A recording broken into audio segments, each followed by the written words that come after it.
Hi everyone, welcome to this afternoon session. We're going to start in a couple of minutes. So for the rest of you who are already here, thank you for being early and being on time.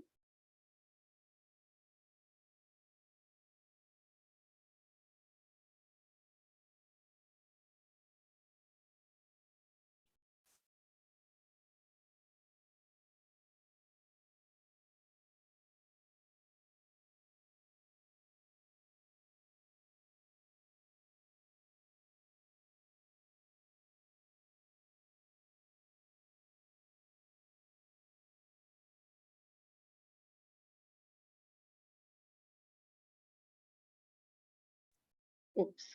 Okay, Lionel, I'm ready to start whenever you are.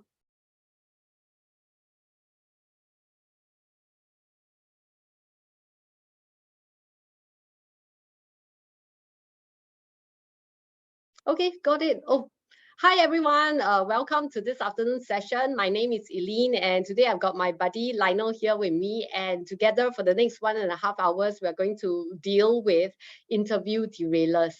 And those of us who have who already know us, bear with us. We need to make our usual introduction. And those of you who are new to us, welcome. We hope you have an enjoyable 1.5 hours with us later.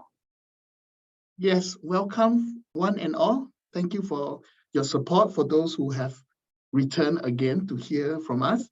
I really hope that you will benefit because to us, each session is different and hopefully we will be able to impart some insights to why perhaps you're having difficulty during your interviews. Okay, so a very short introduction to what IBF Careers Connect is. Those of you who are new to us, we are a career center and we specialize primarily in the banking and finance sector. And in terms of what we actually do, if you are new to us and you would like to sign up with us, we help every job seeker in the entire job search journey. So whether it has anything to do with tweaking your resume, getting your LinkedIn profile optimized, helping you with your interview skills and troubleshooting your entire job search journey. This is what we're here for. So in a nutshell, if you're new to us, welcome. And we hope that what we are gonna share in the next 1.5 hours will help you to see how we can help you and as a career center. Yeah. So Lionel, as usual, I'm going to go straight in and I'm going to leave you to cut me in whenever you need to contribute your views. Okay. Okay. Yeah, and then, okay, so today we are going to cover dealing with interview derailers. And so first off, we're going to explain what exactly are interview derailers. We're going to cover some of the common ones, and then we'll give you some simple techniques to either protect yourself from them or to recover from them during that interview. And we will also have Q&A at the end of the session. And those of us who are familiar with the way we run our webinars, we encourage you to start asking questions as early as you can during the whole session. We always stop throughout the entire session to answer your questions. So please, the more questions you ask, the more we are able to impart our experience and our knowledge with you. So bring it on. Yeah. Okay, so these are the 3 things that we're going to cover. And the first thing that we will talk about is what is an interview derailer. So simply put, an interview derailer is anything that the interviewer says or the candidate actually says during the course of an interview that causes the entire interview to derail, which means to lose its entire focus. And then the interview is not about what the focus is. And when we talk about causing the interview to lose focus, what are we really talking about? Oh dear, okay. Oh, this is the focus, right? And for those of you who are familiar with the way we run our webinars, this is the single most important slide in this whole webinar. And we want everyone to remember this throughout this. And even if you remember nothing else from this webinar, I hope you can remember this, that the focus of the whole interview is really your fit for the job. So it can be anything that the interviewer says or anything that you say that can really throw the entire interview off of your fit for that job, and that becomes an interview derailer. And those of you who have been interviewing for some time, you probably are familiar with, and when we go through what we're going to go through later, I hope that you can see how some of the things that you have said unintentionally or intentionally have somehow accidentally caused your entire interview to derail from the focus, which is really about your fit for the job. Yeah. Okay. Okay, derailer number 1, tell me about yourself. And again, we want to encourage everyone, if you have got questions, if you've got comments, please feel free to type your questions in the Q&A box. We will stop to answer questions as much as we can. Yeah, so the very first question that most of us always answer in the interview is almost always, tell me about yourself. And many of you, especially those of you who know yourselves, you are very task-oriented, you are very detail-oriented. If you don't prepare your answer to this question well, it can become an answer that is not about yourself. You may end up spending so much time talking about your ex-company or the job you were doing or a specific project you were doing or the gap that you have just come up from. Okay, and this can happen in a number of ways. For example, right, let's assume that I am a career returner. We have met lots of career returners, and invariably career returners tend to start their sentences with, hi, my name is Eileen. I've just come back from a 5-year career gap. And during these 5 years, I was looking after my children. And then after that, you will find that just an innocent sentence like that, the entire interview has derailed. You have just branded yourself as a career returner. You have just branded yourself as the career gap. And that's not what we want during an interview. Okay, and then that's scenario number 1. Scenario number 2 is if you have got something in common with the interviewer. For example, you two could have come from the same bank.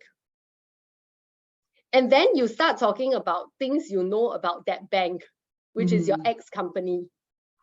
So then you spend a good 5 or 10 minutes talking about your ex-company. So that's what we call a derailer. And then the third scenario is that you talk about a certain project that you have done, or even your job, the job that you used to do. And for those of you who are very detail-oriented, beware. This is where you start explaining the details of what you're doing. Oh, sorry, that was my cat. I hope nobody can hear it. Yeah, so you start explaining the details of what you were doing, so much so that your entire conversation becomes about your project, the bank's processes, and again, not about your fit for the job. So I'm hoping that as I describe this scenario, some of you will be able to identify with certain things that you may have said in your past interviews, right? And then sometimes this thing about talking about the X project or the X job may not come up in the beginning of the interview, but when the company asks you, what is your greatest achievement or something like that. And then when you start to talk about your project, and then in cases where sometimes the employer has an interest in how other companies do things, then the employer will start asking questions about how your ex-company did this process or did that process. And that's when the entire interview then becomes about, this process that the employer is trying to find out. It's not about you again. Yeah. So I'm going to pause here a little bit and ask Lionel whether he has anything to share about this. Yeah, just one thing, as you can see, it's called Tell Me About Yourself. It's about you. It's not about your ex-company. It's not about your ex-job. It's not about your ex-project. And as what Eileen said, it's not about the gap that you have, right? So that's why we will always emphasize, if you do come to see us, we will always emphasize this is the most important question in the entire interview process, because this is how the company is going, or the hirer is going to see whether you know how to talk about yourself. Basically, if you cannot understand yourself enough to tell them about yourself, then they will have doubt about, if I give you something to do, will you be able to tell people, how to do it. So these questions, yes, you really need to practice, because if not, you're going to end up being distracted, and you may end up rambling on without even realizing that you're not focusing on yourself. You have lost focus. So you have, as what we said, you have derailed from the interview. So remember, this is one of the things that can set the interview downhill just in the beginning of the stage. So please practice, and if you need help to craft something, the answer to this, well, we're more than happy to see each one of you on a one-to-one basis to craft, a unique, authentic, tell me about yourself answer.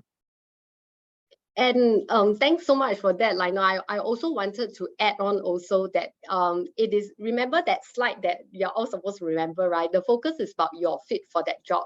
So when our entire team coaches candidates, we always start from the inside out, which means we focus on you, your identity as a person, and what do you bring to the table. Because how you see yourself, the skills that you bring to the table, right, will manifest in your answer to almost every single question. So it's not just about your single answer to that very first question. So yeah, so that's what we hope to share with you. And we do have questions. Yeah, before we answer, I just want to add something, sorry. Yes. You must realize that if you are called in for the interview, for sure they have read your resume. Yes. Right? So there are a lot of things that you don't need to mention on the tell me about yourself, because they already know. The tell me about yourself is basically, as what Eileen said, is to see whether you fit the job. So answer the questions with things like perhaps your skills, your achievements, that shows that you fit the job. So you don't need to recite every single thing on your resume again, because trust me, they have already read your resume. And to cover another base, right, there may be cases where sometimes you encounter 2 or 3 interviewers. So you have a panel. Everyone else has read your resume, but maybe the decision maker, for whatever reason, is too busy and hasn't read your resume until he comes to the interview itself. So there are cases like that. And it doesn't detract from what Lionel's saying, which is that you still must be very clear.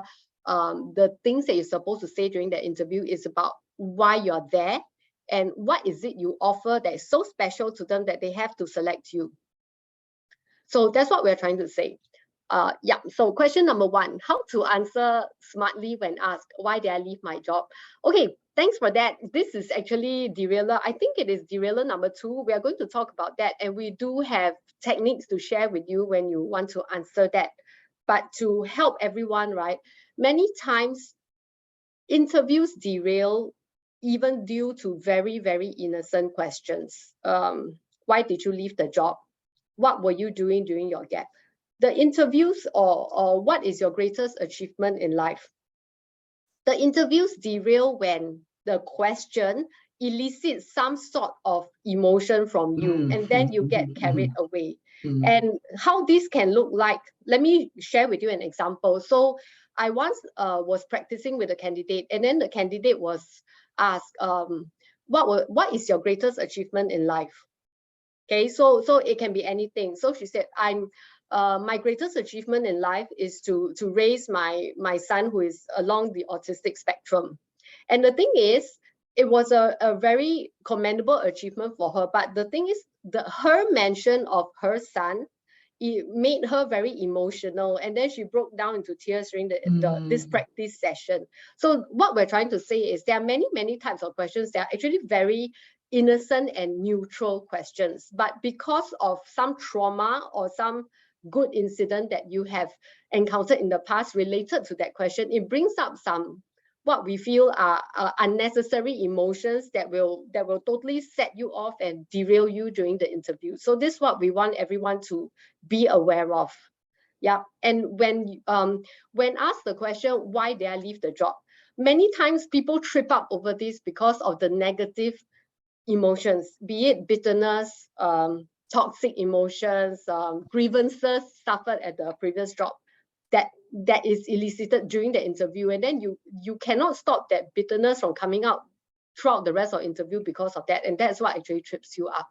So in a nutshell, that's what's actually happening, and we're going to show you some simple techniques later to address that. Yeah. So I like this next question. After faking it during the interview, can we act normally after getting the job? Or will we say another wrong thing and get sacked because of wrong fit? Okay, I'm going to leave Lionel to do this. Number one, you're not supposed to fake it. So if you don't fake it, you won't get into this trouble, right? I mean, as we said, if you have trouble answering certain questions, I hope that through this session, we may help you get the answers. If not, at the end of the session, our colleagues will give you an email address or QR code so that you can make an appointment to see one of us. And then we could discuss what kind of questions that usually you get tripped in or you get derailed in. And then so we can come up with an answer that is not faking it, so that you'll be able to answer it. And so you won't say the wrong thing or don't have to act normally or do anything else after you got the job. And to address this for a wider audience, right? Some of you who are introverts and doing very well as introverts may feel that when you go for an interview with companies, you have to behave like an extrovert during the interview. We want to correct this perspective. Yeah, wait, there's a bell.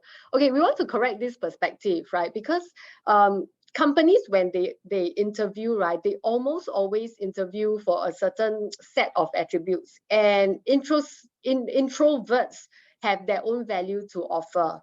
The only times when I feel that there are red flags for candidates to take note of is if you know that you are not into, say, for example, the vibrant type of culture, you are not into after work hours drinking or entertainment or something like that, then perhaps try not to work in advertising or media.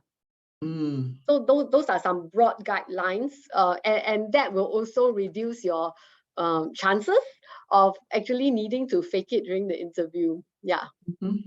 Yeah, okay, we are ready to move on.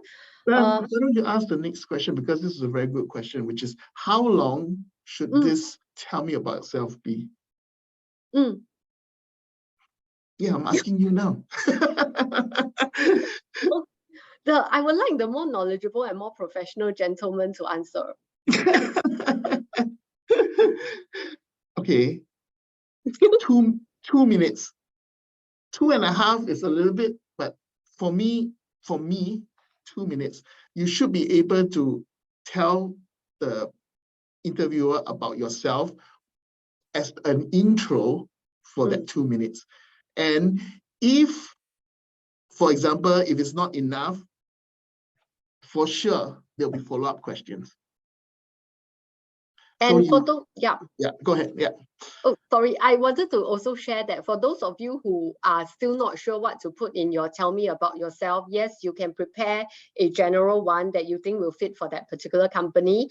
The second thing you can always do is to ask the interviewer, where would you like me to start from? Yes, that could help too. If you're not too sure, you can always ask them. But for sure, as we said earlier on, they have your resume and more or less they will have skimmed through. So you don't need to start from the day one that you started working. Yep. And then wait, let me see. Okay, so that's done, right? Yeah. Okay. The other thing I wanted to add to my teammates' answer to this question about NDA, right? So remember, every question in an interview is designed to find out something about yourself that is of use to the company. So yes, there is no need for you to share so much operational aspects of your ex-company, but what you must be able to showcase after minusing out the confidential stuff is the skills and the attributes that you have that the company is looking for. So for those of you who have been interviewing for some time, in an interview situation, right, if you find sometimes that the interviewer asks a question like, what did you do in this particular project? And then if you find that the interviewer keeps on probing and asking more and more questions, it is sometimes a sign that you're not answering the question, that the real question that the interviewer has, which is, what is it about you that makes it useful for me, my company in this role? Yeah. So that's the cue for you during the interview. Yeah. Okay. Under tell me about yourself, they ask if I can adapt to a person, sales team culture and hit the ground running in a lean setup. But I came from a big team setup, how to respond to and how to adapt to a new culture. Okay, for this question, okay, I'm going to take a stab at it. I'm going to ask Lionel to help me fill in any blanks. They ask if I can adapt to I assume a small team, a sales team, small team culture and hit the ground running, like in a lean setup.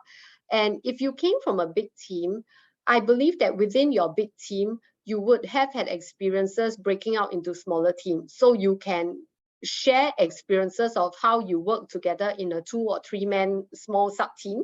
That's the first thing. And hitting the ground running is asking for whether can you pick things up in a steep learning curve. So in that case, you can provide examples of how in the past you have, for example, somebody left the company suddenly, you had to cover the person's role within 1 week and hit the so-called hit the ground running. And you can explain that you picked up new SOPs and new processes within 1 week where, you know, this person has been doing it for 10 years and you were able to be fully operational in that role within a month. So that will show that you can actually learn things fast and hit the ground running. Yeah, I will agree totally with Eileen. Basically, the question is asking about your adaptability. And so, you know, for sure, even if you're in a big team, as what Eileen said, there are cases whereby you're going to work with closer colleagues to do certain projects. So you could mention that you've done that. And then, yeah, give examples whereby you need to adapt quickly. Like, for example, could be, you know, you're supposed to showcase a project and someone call in sick because of COVID and you have to cover it immediately. So give example how you quickly pick up the presentation because you didn't do it and how quickly you adapt and able to deliver the presentation. It will be good even when you, at the end of presentation there was you know, increase in sales because of your presentation. So give examples, you know, to just show that you are a quick learner. You can adapt very quickly. That's the most of the time. That's the reason that they ask such a question. Yeah, thanks, Lionel. I'm ready to move on. And okay, so do we need to also talk about our educational background when we talk about ourselves, or just talking about our professional experience is enough?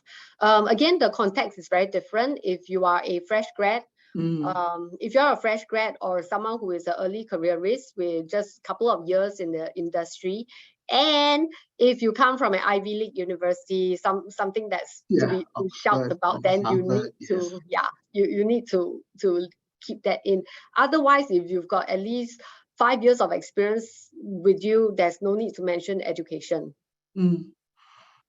Oh wait, unless you're pivoting, you pivot and you pick up this education, you may want to somehow put it into the speech to show that you are committed, like because you actually took the trouble to take up something, to learn about that something, so that you're not changing your career or changing or pivot into something career on a whim or a fancy. So again, it all depends on your situation.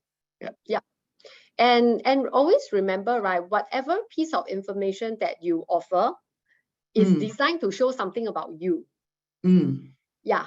So all the advice that we give is really just designed to help you to showcase that part about you. Yeah. Yeah. Remember that picture. Focus is about your fit for the job. So whatever answer you're going to provide, it must support the fact that you will fit the job. Okay. And next question we have, with your employment gap, do you still have a Rolodex of contacts in the industry? if I don't have already, how to respond? Okay, I'm going to give one part of the answer. I'll leave Lionel to give his inputs as well. If you don't have already, so remember, if whether or not you have an employment gap, as long as you have got sales in your blood of any sort, business development, sales, you will have the ability to hunt. And what you need to do with an employment gap is to showcase that your hunting skills has not diminished. So you can share by saying, no, all my contacts have either resigned or left the industry or whatever, but I am confident of my ability to rebuild my contacts from scratch, because that's how I climbed to the previous place before I took a career gap. Yeah. Yeah, that's a very good answer. Actually, I was about to say that, because nobody starts off any job, especially in the sales, with already, list of networks, at least. So you can bring that as an example. When you first started, how did you build this network? How did you manage to climb up? And so when you come back from a career gap, doesn't mean you suddenly lost this skill of networking, right? So you just have to let them know that, like, based on your experience, based on what you have done previously, you will be able to build this new network of yours, as fast as previously too, because now you have more experience, you have know more people, so you should be building this network much faster when you first started. Yeah. Okay. So we're done with that question, right? Okay. Yeah. Great. If we didn't answer completely Yeah. any of the question, you can, as what the interviewer does, you can support with another question. Yes. Yes, please do, please do. Yeah. If you are used to our style, we're very happy Yeah. if you keep on asking us questions. Yeah. So next question, do we need to mention that we are mid-career switchers? My suggestion is no. So remember, how you start the interview plays a lot in how the interview is going to go.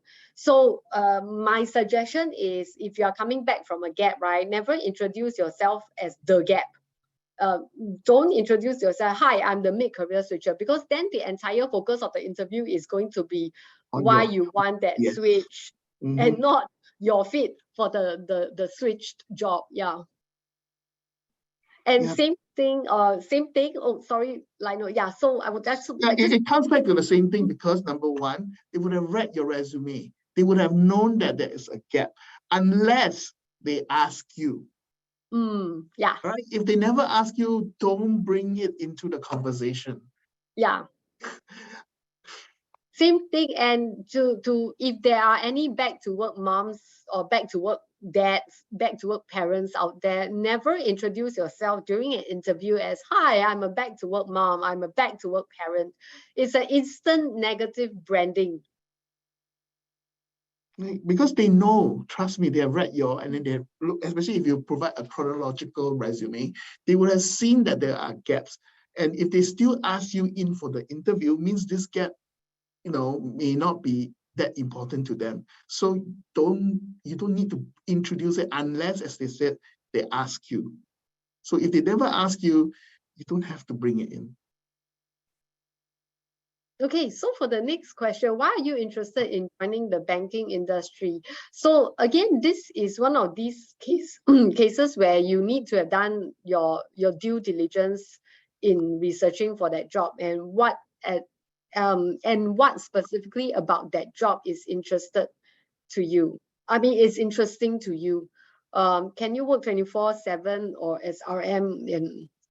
I don't think RM or wealth manager needs to entertain clients on a 24/7 basis. I am going to ask Lionel to fill in on that. Yeah, no, if you're not a slave to anybody, so I don't think you are expected to work 24/7 with no rest.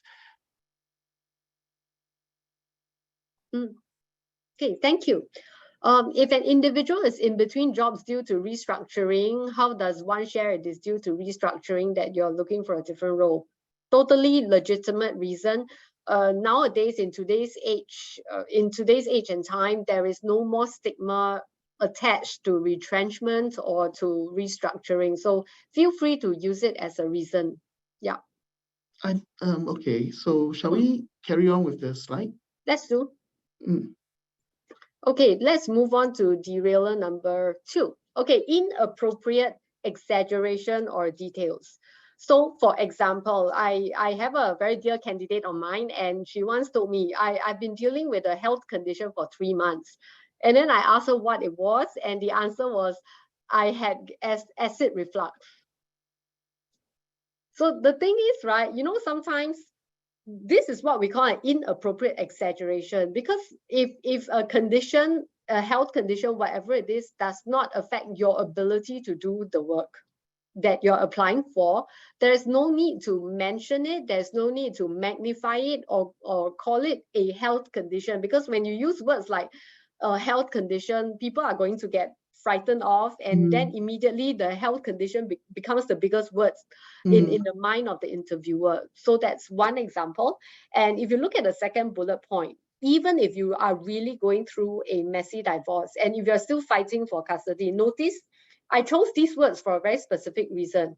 When you use words like, I'm going through a messy divorce, the employer is only seeing the word messy. Okay, employees absenteeism. I am still fighting for custody. Employer is going to hear, this person is not going to be able to focus on the job. So this is what we're talking about. Inappropriate details, exaggeration and details. So, and for those of you, there are many of you out there who are interviewing who feel like, I really have to be honest with the employer about what I can or cannot do. So this is where you have to be wise about the level of detail that you want to offer during an interview, that you really don't want to jeopardize your chances of snagging the job. Yeah. So for example, if you have an ongoing issue at home, whether it is a child issue, a child care issue, an elder care issue, or a helper issue, there's no end in sight, right? Never say this to the employer, because really, remember, all the employer cares is, when I interview you, if I hire you, am I going to have a worker who is there for the contractual number of hours, or am I going to have to deal with someone who's going to take frequent and urgent leave at short notice? Yeah. Anything to add, Lionel? If not, we can always move on. Yeah, we can move on, because I think this is quite, I won't use it obvious, but sometimes, yes, in your zeal to answer the question, you may, inevitably derail yourself by going into too much gory details about what's going on in your life. Yeah. As much as we are talking about, as we said, how would these answers make you fit into the job? It doesn't. So don't talk about things that, make you can't fit the job, which is the focus of when you put the first slide. Whatever answer you give, make sure that it adds to the part about you being fit for the job. As we said, you didn't say, if you cannot take anything away, just take this one thing away. Thank you. Okay, let's move on. Ready to move on. Okay, derailer number 3, why did you? Okay, this is the part that we were talking about earlier. Why did you quit your last job? Why did you work only X months at this place? Now, bear in mind, sometimes the question itself is innocent, but the tone in which the interviewer asks you can trigger some sort of a negative reaction on your behalf. You may feel like you're being belittled, you may feel like you're being judged, and then after that, you feel like you can't go on with the interview anymore. So why did you quit your last job? If it is really due to something interpersonal, remember again, focus on your fit for that job. You want to just say, use any other reason, I would say, to cover up that kind of reason, and say that I've been working there for 5 years. I wanted a change. Yeah. And then it so happened that there was restructuring. So I took the chance to come out of it, give myself time to reflect, and here I am again, ready to start. Okay. And why did you work only X months at this place? So again, there can be many reasons for why you only worked X months. And one of which is very often is a very toxic boss or a very toxic place, right? And there are a few ways to deal with this. If the stint is very, very short, 1 or 2 months, some of you may choose to not even put it into the resume. So that's option 1. Option 2, if you do choose to put it in, you can then play it to your advantage to say that, without going into too much detail, I felt that what I was supposed to do versus what I was promised during the interview didn't quite fit, or I didn't feel like it was a place that really fit with where I wanted to go in the long term. And I decided that I didn't want to waste the other company's time. So of course, there can be a better way of saying this, but what your objective in such a scenario is really to sort of gloss over the whole thing so that it doesn't cause you to feel traumatized. Then you cannot carry on the rest of the interview. And also to divert attention away from what actually happened at the previous place to why am I here for this job now? And then for only contract jobs, the reasons behind that can be very, very legitimate. For example, if you're a business analyst, most business analyst jobs are contractual in nature. So that's perfectly legit. And you can actually tell the interviewer, during this time, I needed to, for example, I needed to provide for my family. The only jobs available to me was contract jobs, and I chose to do what I could with what I had. And that is totally legitimate. And take a pay cut at.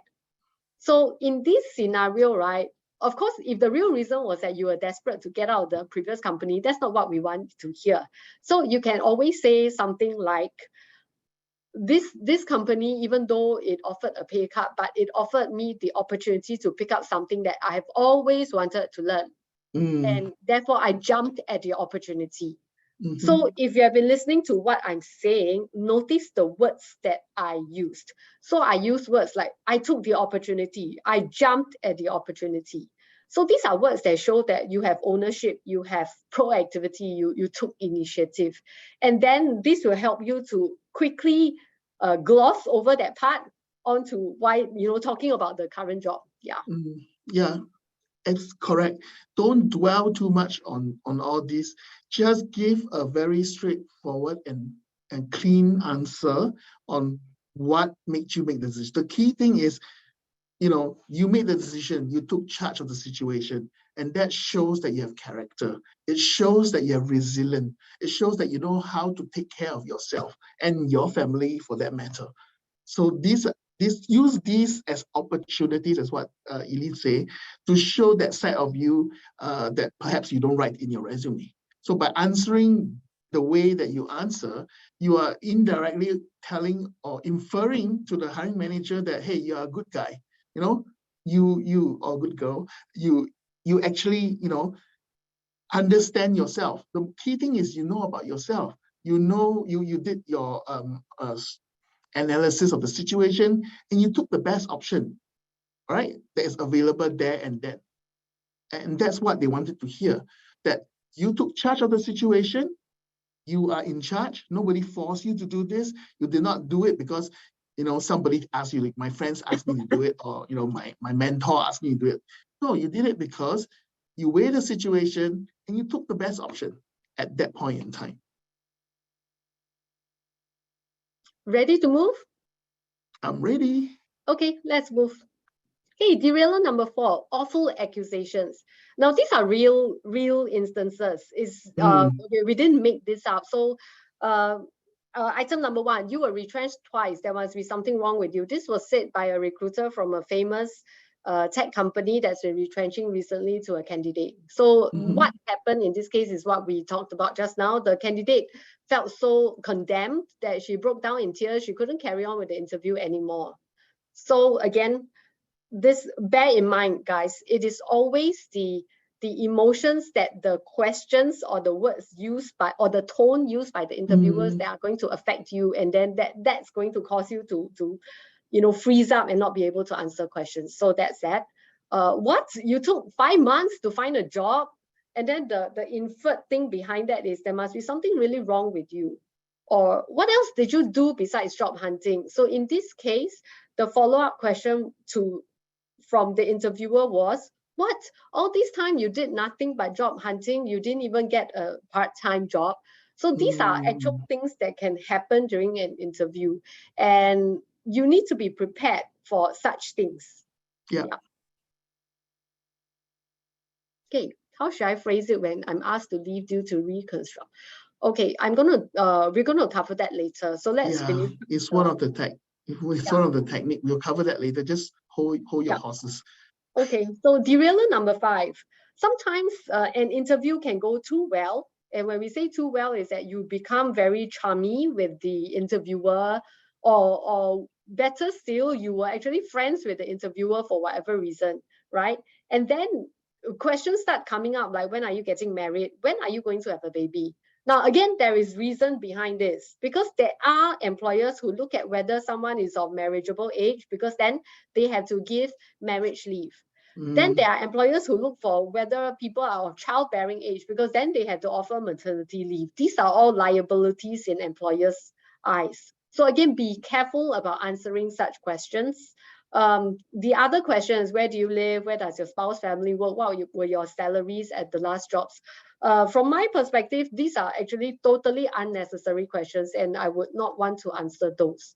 In case you're wondering, these are actual interview questions that have been asked of our candidates. So everyone, please beware. Okay. Okay. So once again, now we're going to go on to the techniques to try to protect yourself or to recover from these derailers. So again, remember, focus on your fit for the job. And a disclaimer, we're just going to show a list of techniques that we feel that have worked for many of our candidates, and your mileage may vary. So as you go through them, they are in no particular order of use or importance. So I hope that everyone can feel free to ask questions as we go through them. So let me see. Okay. Okay, technique number 1. I use Kung Fu Panda as the background picture. Tai Chi the question back. If you're asked this awkward question you don't know how to answer, and you feel it really doesn't have anything to do with your fit for the job, throw the question back. May I know how this affects my fit or suitability for the job? And of course, you need not use the exact words that we use. Ask in using the words that you are comfortable with. Yep. And be professional in your tone also, just, don't ask in a sarcastic way or in a sneering way, because then it defeats the purpose. Yeah. Okay. Is everyone okay with that? So this is technique number 1, Tai Chi the question back. And then we've got a few questions and comments. Technique number 2, stick to facts. So again, there have been cases where our interviewers ask a candidate, so why do you think you were rejected by company A, B, or C? Why do you think you didn't make it for this interview? So again, remember, what's happening is that kind of question can cause you to fumble emotionally. And then once you feel scared or condemned, you cannot answer, you cannot function in the interview anymore. So technique number 2, stick to the facts. So when you are tempted during an interview to feel emotional because somebody triggered something in you, stick to the facts and say, I am told that there was nothing wrong with my candidature and they found a closer fit than me. So once you give that kind of factual answer, the interviewer has to stop there. The condemning or the critical or judgmental questioning needs to stop there right now. I mean, they can't continue with this kind of questioning. So, and then again, stick to facts. If you are not the sort who is very comfortable with selling yourself, use other people's comments to sell yourself. So this, we have it in the second example here. My ex-colleagues and ex-boss said I am this. Yeah. Then you don't have to feel like you're boasting. Yep. And I'm going to stop a while to look at some of the questions. Okay. How should I phrase it when I'm asked to leave due to reconstruction? Okay. When you're in terms of contractual termination, I'm assuming that you're asked to leave not because of something wrong you had done, but because of the restructuring and the contract simply ended. So there's no need to rephrase, but make it totally factual. My contract came to an end. The company did not have a budget to hire me on a permanent basis, and so I'm out here looking for a job again. So again, remember what we mentioned just now, the choice of words that you use is very important to elicit the same kind of response, the emotional response you want from the interviewer. By choice of words, we are talking about the victim kind of words. For example, you said, I had no choice.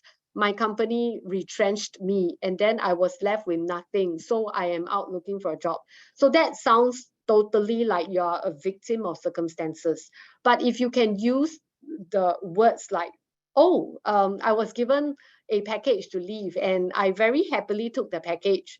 I took the break for myself that I had always wanted to take. Number one, I spent a lot of time refreshing myself. I went on a holiday. I spent time with my family. And I came to a clearer picture of what I want to do in my career. So again, there is purpose, there is clarity. And after researching, I found out about your company and what you are doing. And it really excites me because my past experience coincides with this totally. And that is why I'm here. Yeah. Good answer. So I hope that everyone can see the specific kinds of words that I chose to give you this answer and the kind of response that it causes in you. This is the kind of impact that we want during the interview.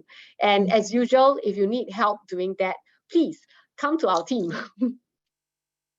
Yeah. And last slide on irrelevant questions. You mean we can decline to provide previous salary figures?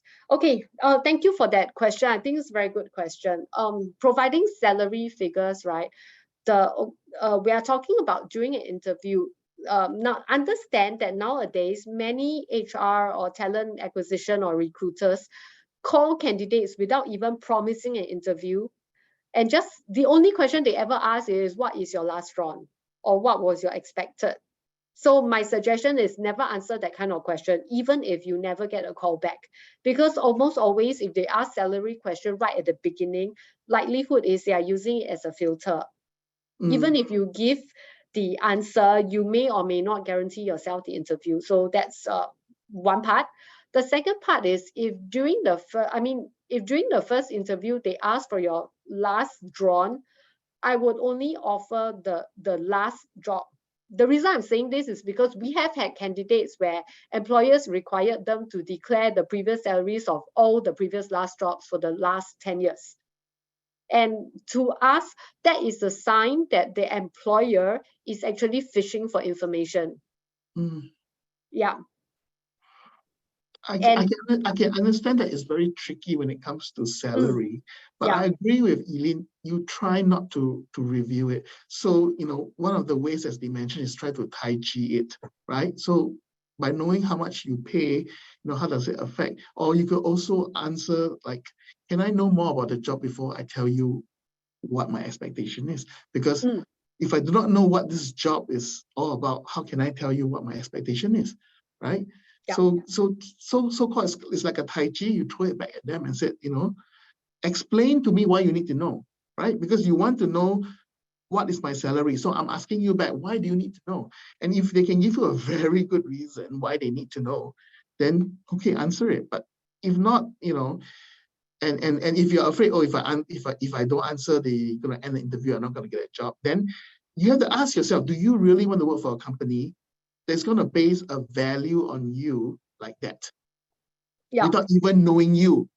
Like, in the beginning of the video, they don't even know you, and they're really wanting to place a number on you to say how much you are worth.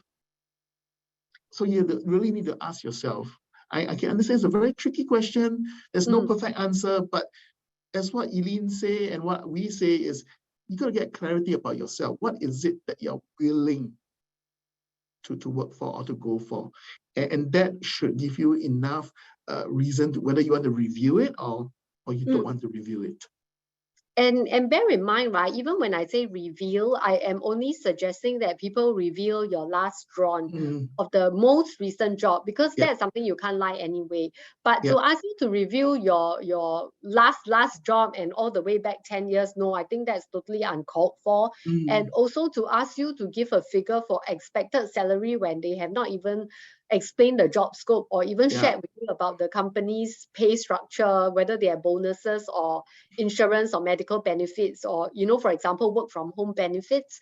I think it's unfair for companies to ask for the expected salary, just that, and you can share that in a very polite manner. Yeah. And the next question. Okay, we have a comment. Hi, we think that companies who view giving leaves as liabilities are unforgiving companies.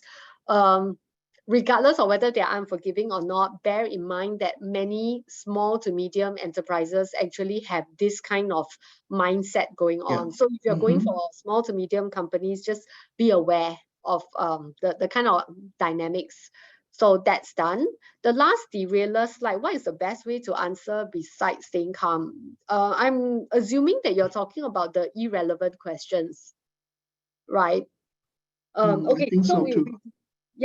So we do have one of the techniques for countering that.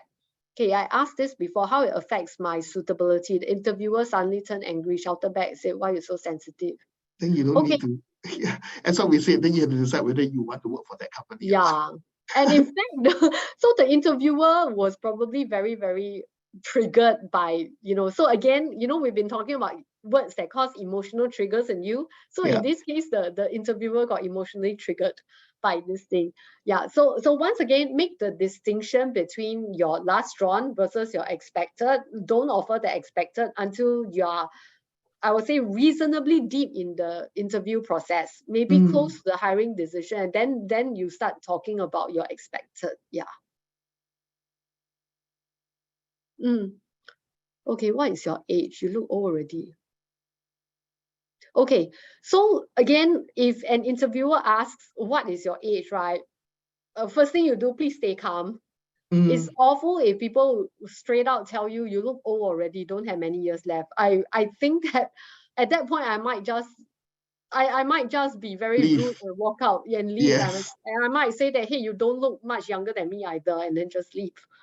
Yeah, so are you really suited? But in case you really still want to work for a company like this, right, then showcase what you can do in the area of demographics. And what we mean by this, if you are in a certain age bracket, you are trying to work for a company run by millennials, perhaps you're trying to work for a company that's run by people who are under 30, for example, and everyone else in the company is under 30 and you're 50s and above, then you have to work doubly hard to show that you can communicate and work with younger people.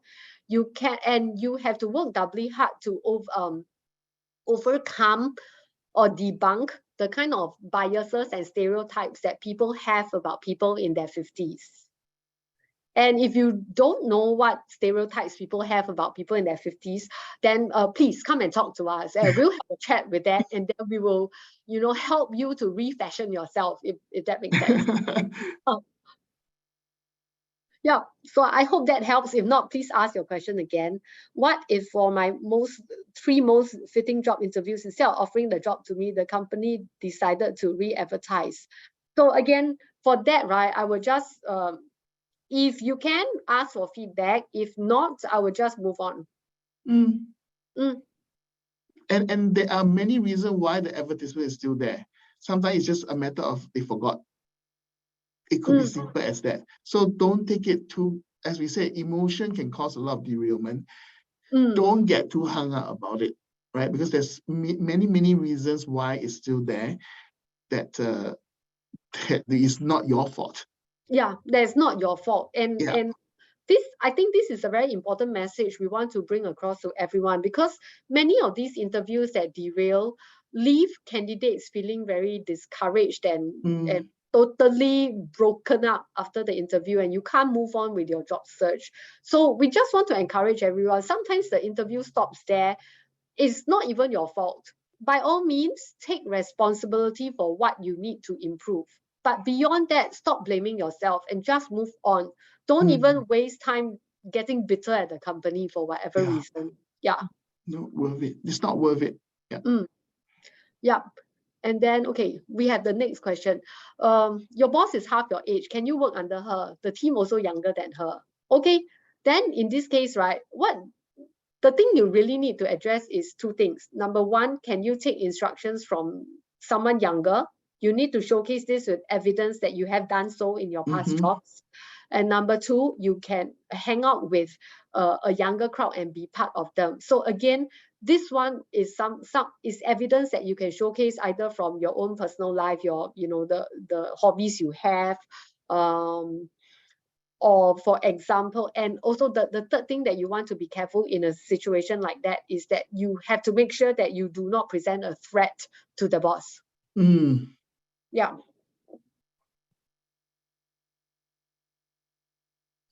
Okay, wow, okay. I think the other two is just an addendum to the question that we answered earlier. So if we didn't answer that question, you're more than welcome to resubmit it, and then we can take it. Okay. Yep, okay. I'm going to stop answering the questions for a while. I'm going to move on to the techniques, and then Number we'll take three, the questions. yes, correct, yeah. Okay, are we at 3? Yes. Make this your choice. So like the example I gave earlier, no matter what the question is, even if it's about a professional setback, a personal setback, make it sound like it is your choice, what you did with the situation. So I took the setback. So if you notice, I have the words in italics. It means that you're supposed to insert whatever setbacks that you have in that bracket as a chance to do something different. So insert your own thing that was different, and then insert the interesting fact about yourself. And always at the end of your explanation, tie your answer back to the interview. So it can be that you had a setback, you did a reflection, you had an epiphany, and then you found yourself very interested in data analytics. You went to take a course, and then this is why you're applying for this job here. And then the bracket to yourself is, even if you didn't have prior experience, but your compelling story in front helps this employer see that you have a compelling purpose why you're there. So I hope that's helpful to some of you, or at least most of you. Okay, technique number 4, get back on track. Okay, if your interview is going well, but in the wrong direction, for example, you're both talking about your children or your golf activities and your golf trips, or common people that you used to know in the last bank, then the best thing you can do once you realize is to get back on track. So just say a simple, can we get back to the interview? Can we talk about the job? Can I know more about the job? And then, yeah, be prepared for an answer. Yeah. Technique number 5, delay tactic. Okay, when all else fails, if you really don't know what to answer, do this as a last resort, delay tactic. Buy yourself time and say, I'm sorry, would you repeat the last question, please?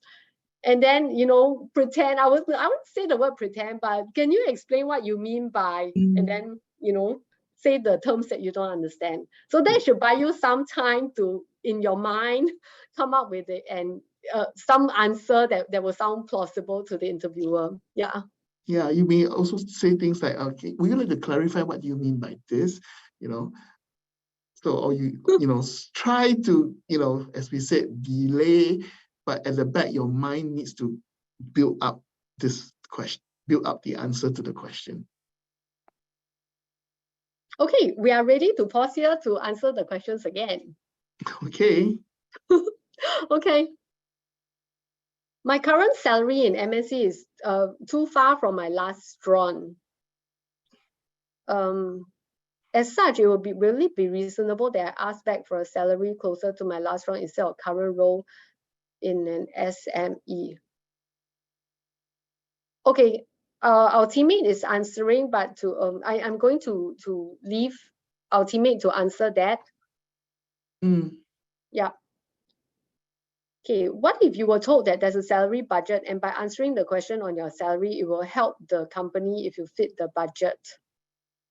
Okay, it is almost always given that there is always a salary budget. Mm-hmm. And by answering the question on the best is if it is a paper form and they expect you to fill in expected, I will just put there negotiable and not put any figure.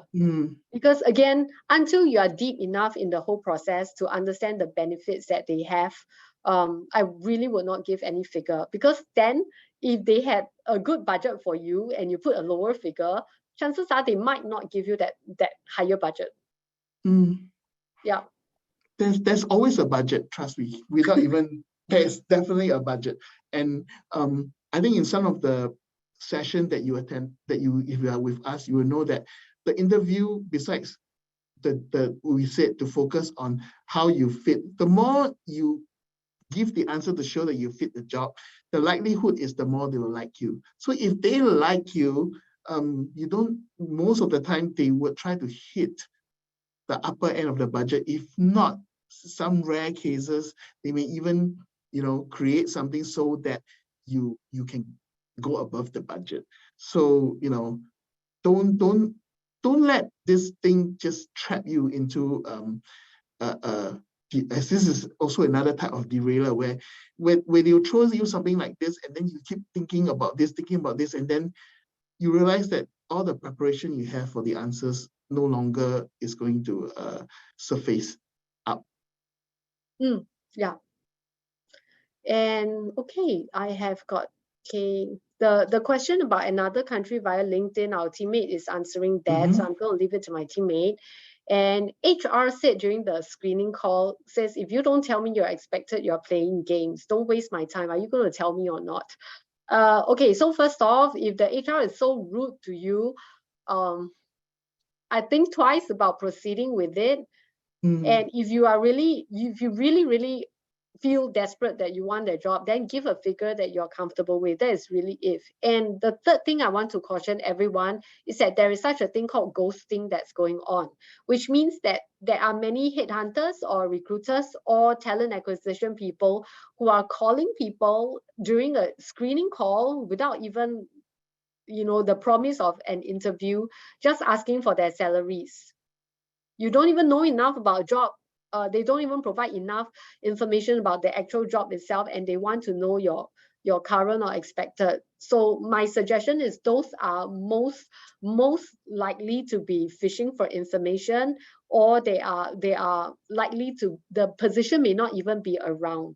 And how you will know, right, if there's a screening call and if the HR, number one, is based in a different country than Singapore. Number two, if they call you up at very short notice, like they call you up today and say, hey, I want you to attend a virtual interview tomorrow, likelihood is that the job is not even existent in the first place. So, and if HR were to be so rude to you, I would really suggest that you think twice about working for that company like that, because chances are, even if they don't filter you out due to the figure that you gave for the salary, they are likely to be totally close to negotiation in the first place. Yeah. Yeah.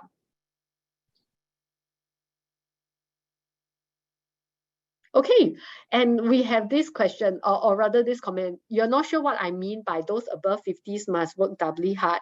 Okay, I'm not, okay, I just want to clarify, those of you who have been following us for a long time, we are not against people who are above 50s. And we are not, I'm just being very honest and transparent that there is a lot of ageism in the workplace. It doesn't help us to try to hide this from all our job seekers, but I want to share with everyone that yes, there is ageism in the workplace. There are many companies where the hiring managers, the HR people are of the younger age bracket. And by that, we mean people in the 30s or even in their 20s. These are some of the companies that may be doing the hiring, making the hiring decisions. And when I say that people who are not within that age bracket, and myself included, by the way, and me too. Yeah. And people who are not within that age bracket, right? If you want to really work in those companies, then our encouragement, and not condemnation, our encouragement is that we work doubly hard to assure these people, these hiring managers and talent acquisition and recruiters that no, despite the fact that we are in our 40s, in our 50s, we can still work with a younger crowd. We can report to a younger superior. We can have things in common to talk with younger teammates. And it is the responsibility is on the job seeker, ourselves included, all of us here included, to assure the hiring manager if the company that we're going to work for is of a younger demographic than us. The responsibility is really on the job seeker to convince the hirer that yes, I can blend in with your company culture, even if everyone is on TikTok. I can, because I'm on TikTok too. Also, I'm hoping that everyone hears my message for what it is. Yeah. I agree. I agree. It's not a condemnation that you are of a certain age. It's just that it does exist. And if you unfortunately turn up to work for, let's say, a new startup, fintech, and all this company where usually it's of a younger demographic, yeah, you may need to answer in such a way that it shows that you are flexible, can adapt to changes, willing to try new things, new ideas, so that, as what we always say, age is just a number. So it's not that you're condemning any age group or whatever. It's just depending on where you are, you need to answer it in a different ways.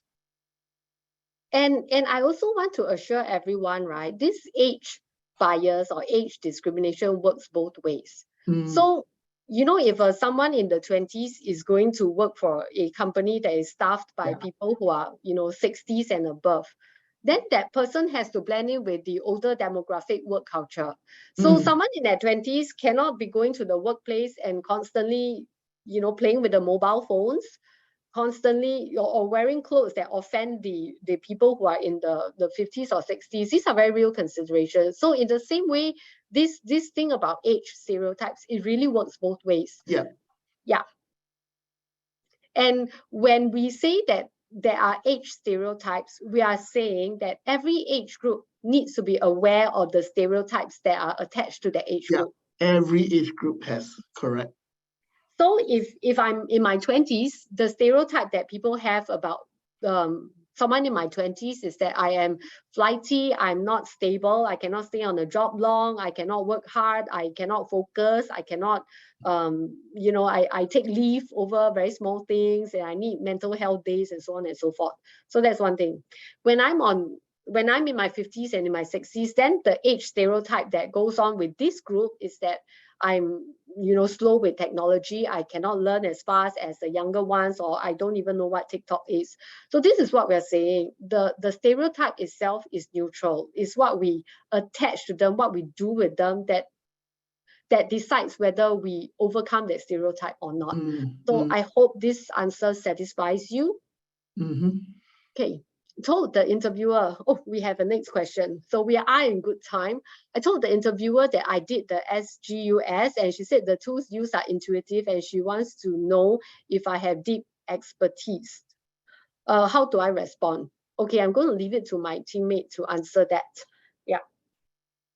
Okay, if there is no form to put negotiable, instead it was asked during the screening call. So again, if it is during a screening call, there are two numbers that they are really essentially asking for. One is your last drawn, which you can be more, you can be at greater liberty to give that, because that's something you can't lie anyway. And then put it that way, or you can give an expected. So again, we don't recommend giving expected during screening calls. Even last drawn, not a good idea. But if you are really forced to, then offer the last drawn. Yeah. Yeah, because you have to make the call.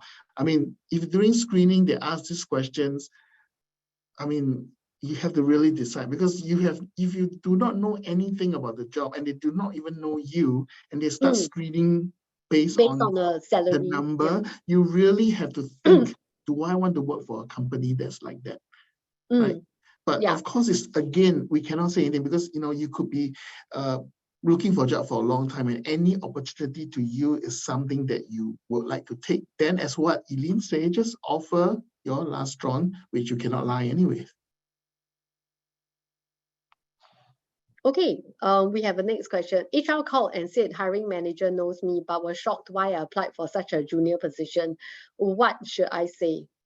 Okay, it depends on what your real reason is. There are many of you who have been there, done that. You've been very successful in your career and you are happy financially where you are right now.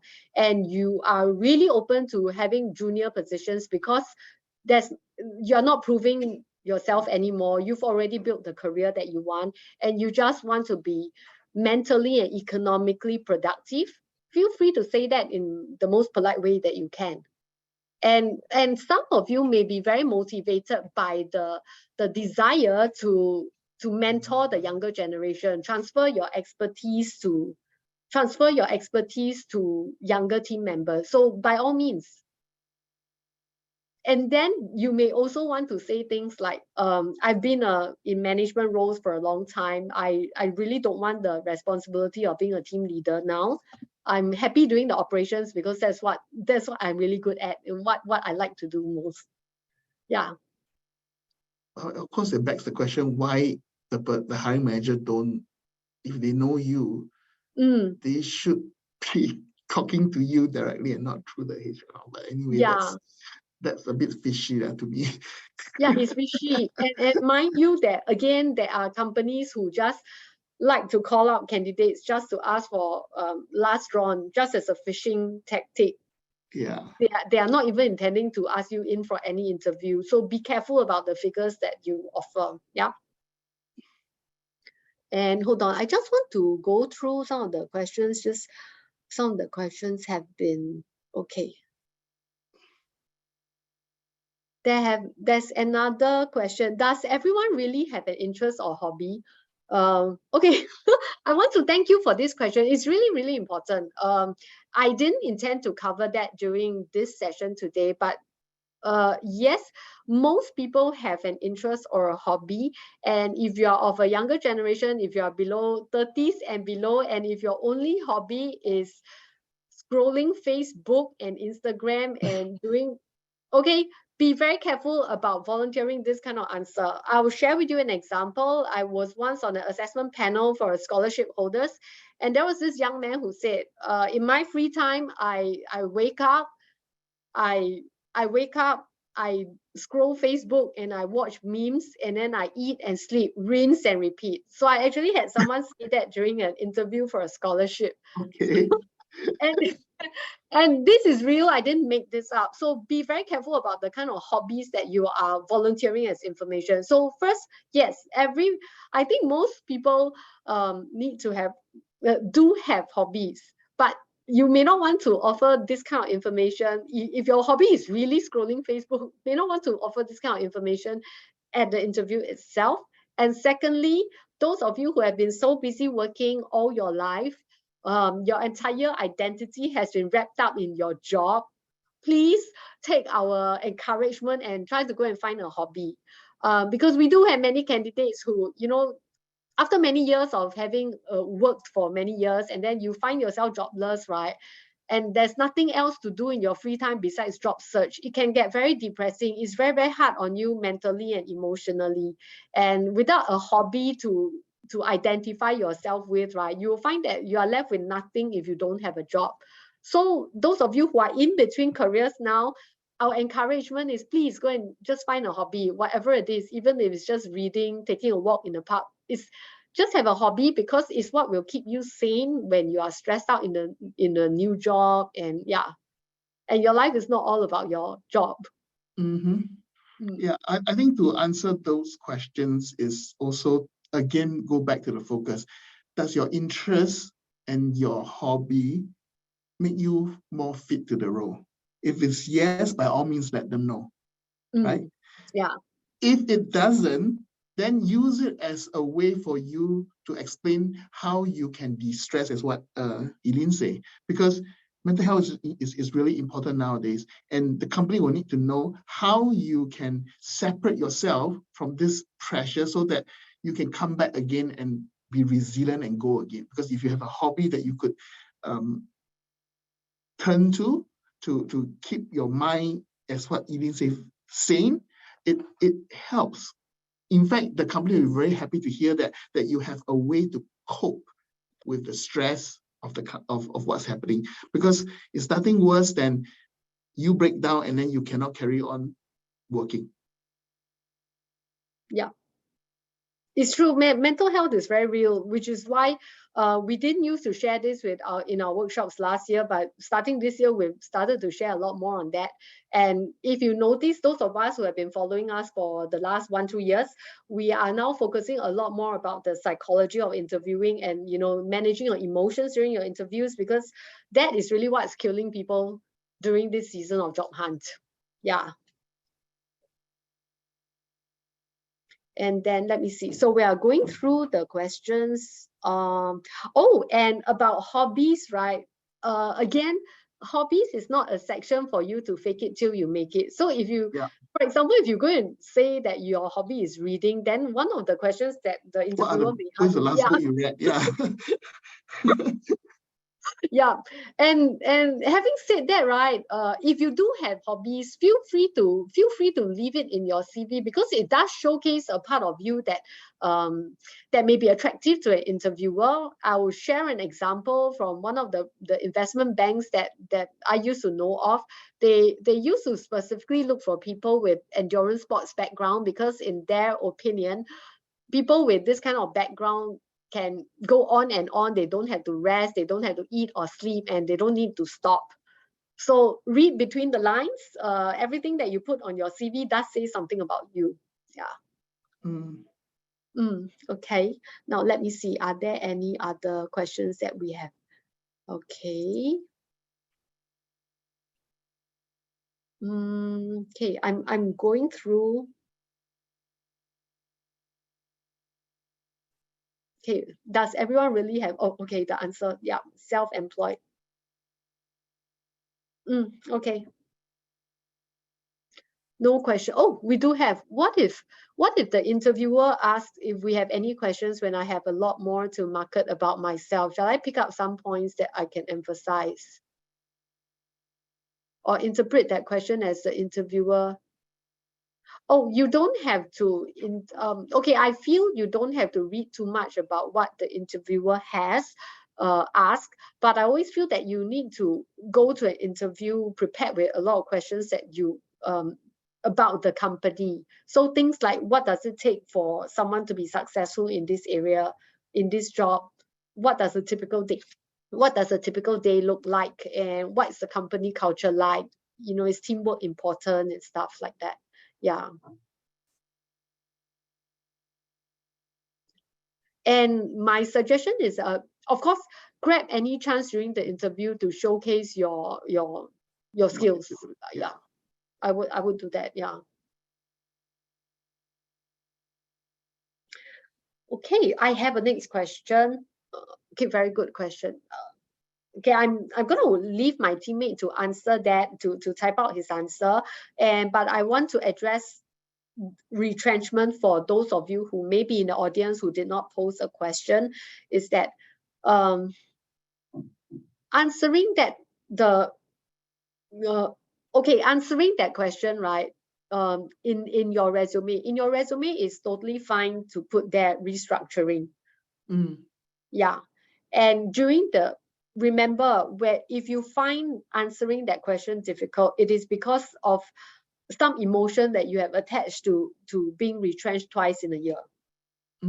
So deal with the emotion. So deal with the underlying sentiment. Like, do you feel that you're inferior? Do you feel anything like that? And once you deal with that, you will find that your ability to answer that question will be very different. So for example, if I take it that retrenchment was not my fault, it was a restructuring, I can make a choice. I can say, oh, I was retrenched twice in a single year, and of course, I did not feel good about it, but I really took the chance to reflect on my skills. I decided to upskill myself because I felt that my roles put me at higher risk. I've completed this course in the last 9 months. I've got new skills that I've added to my current skills, and then this role came up. I'm really interested in the role because it makes use of my previous skills and in my newfound skills through the course I've taken. So this is why I'm here today. Yeah. Yeah. You answer it almost like what I would have suggested. Always take the positive out of it. That's how you can answer the questions.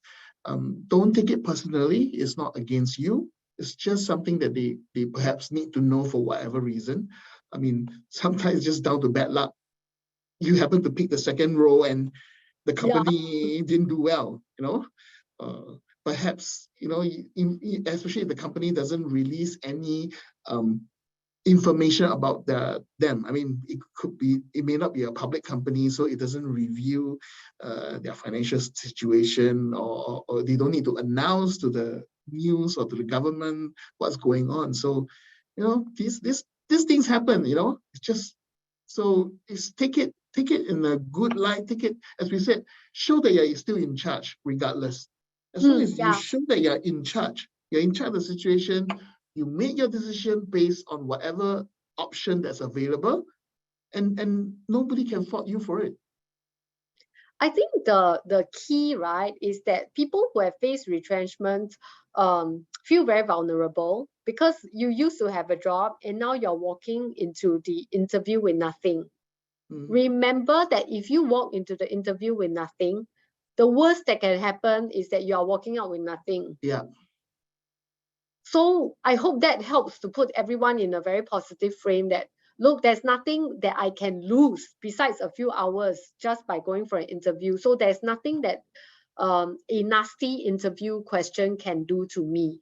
And the thing is, we have had candidates face horrible questions, especially from people who have never been retrenched who have never been retrenched themselves, right? You were retrenched. Was there something wrong with your performance that caused the retrenchment? Sometimes you may get something like that. So again, remember, immediately put a stop in your mind, in your heart. No, this is not emotional. This has nothing to do with me. The whole team was retrenched, even the best performer. And if you were the only one retrenched, then again, be very honest. If there was something you have been, if there's something that you needed to improve, fine, by all means, go and work on it. But if you're satisfied in your own heart that there's nothing wrong that you did, the retrenchment was purely organizational driven, then be factual and, ignore the emotions of, rejection or inferiority and all that. Because it is always the underlying things that you feel about yourself that are going to come out during the interview. And bitterness is a powerful emotion. So be very careful with that. Yeah. Okay. I have.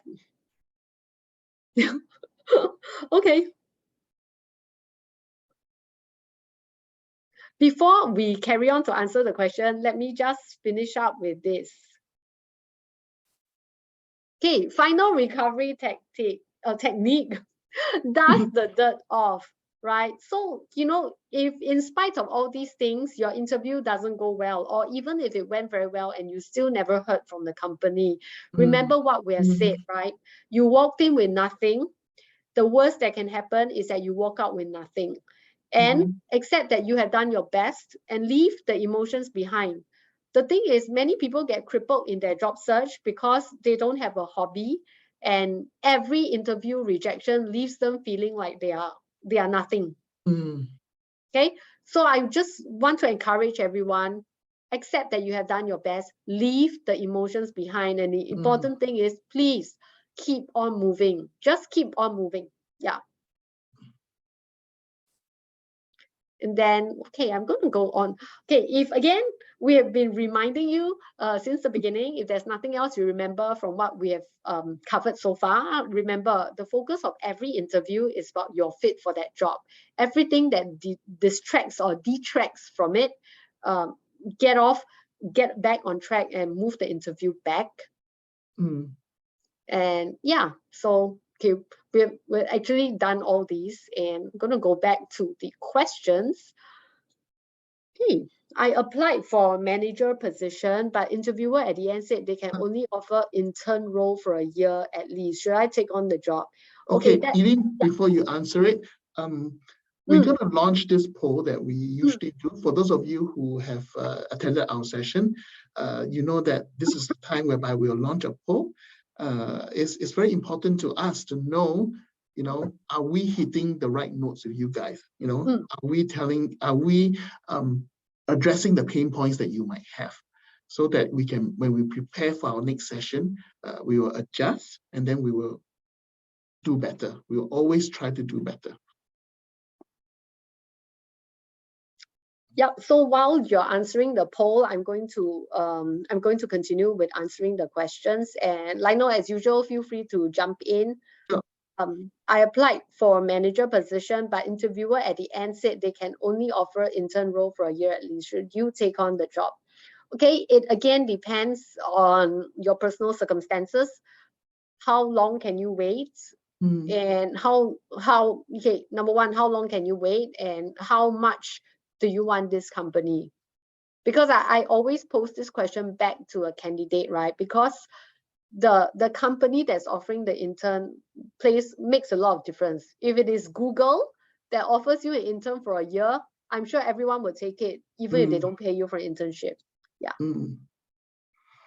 Yeah, it depends on your situation, as what Eileen said. I mean, do you have the runway for it? If you have the runway for it, you know, the word they say is, it's better that you are doing something than have a gap. Right? So if you can afford to take up this internship because you are financially able to last throughout this internship, it's a good opportunity to take it. But if you realize that you really don't have the runway, then obviously you would look, you know, as we said, the last technique, move on, find something else. Because in a way, from manager to intern, it's like, why did they ask you in if they can look for intern? You know what I mean? Yeah. And, you know, having said that, right, we are in the banking and finance sector. Most companies are legitimate and very professional, but there may be some of you who are applying for small to medium companies that are unscrupulous and maybe unethical.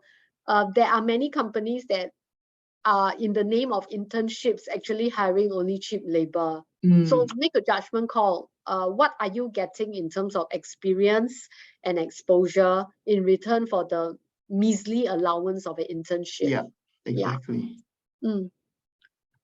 So when is the best time to tender your resignation in order to take another job? There is no best time. I am assuming you're asking this question because your notice period may be very long. I just be mentally prepared that if you resign ahead of finding another job and you don't get a job for another 6 months to a year, be prepared with plans about what you will do during that period of job hunting. So remember what we talked about, having a hobby and having things to answer to the next employer who asks you, okay, what have you been doing during this gap? Yeah. Yeah.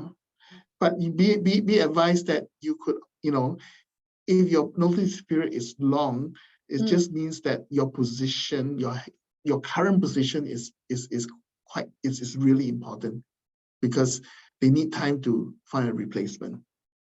So if a company that's hiring for the same kind of seniority, they would understand why you have a long notice period, because for sure they will have the same notice period as your current job.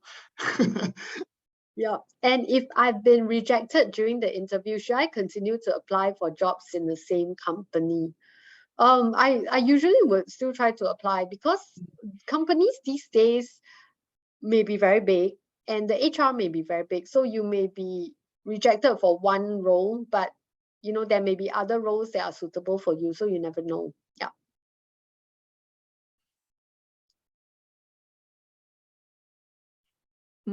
Oh, we have answered everything. Okay. I see that there are no more questions. So we have also come to the end of our session today. I just want to say thank you to everyone for spending your precious Friday afternoon with us. We hope that this session has been very useful to you. Those of you who are, let me move the slide. Right, those of you who are new to us, I would like to encourage you to sign up with a career advisor if you have not already done so. And yeah. Yeah. Yes, thank you so much for those who have taken the time to do the feedback survey. We will take note of what you have put in, and as we said, we'll always try to do better.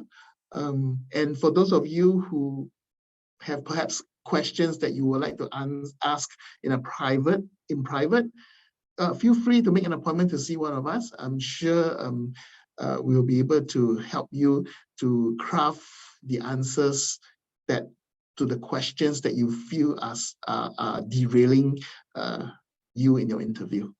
Yeah. And okay, if there's nothing else, just want to say thank you once again to everybody and wishing you all a great weekend ahead. Yes. Oh, how do you make an appointment? Oh, I'm so sorry about this. The Oh, next no. slide, right? Yeah. Yeah. Oh, is that thing not showing? No, it's not showing. Yeah, there. You Okay. see the email? Yeah. Yeah. And for those of you who are our candidates, just want to say hi. My regular candidates, you know who you are, say hi. And I saw someone that I've not seen in a long time. Hi also. And those of you who are our candidates, just make sure that you are already on our mailing list. So our event mailer should be reaching you every 1 or 2 weeks. Yeah. Okay, so thank you, everyone. I hope you have taken down the email address. Yeah. Okay, all done, right? Yes, okay, signing out. Signing out now. Hope to see you guys in another session soon. Bye.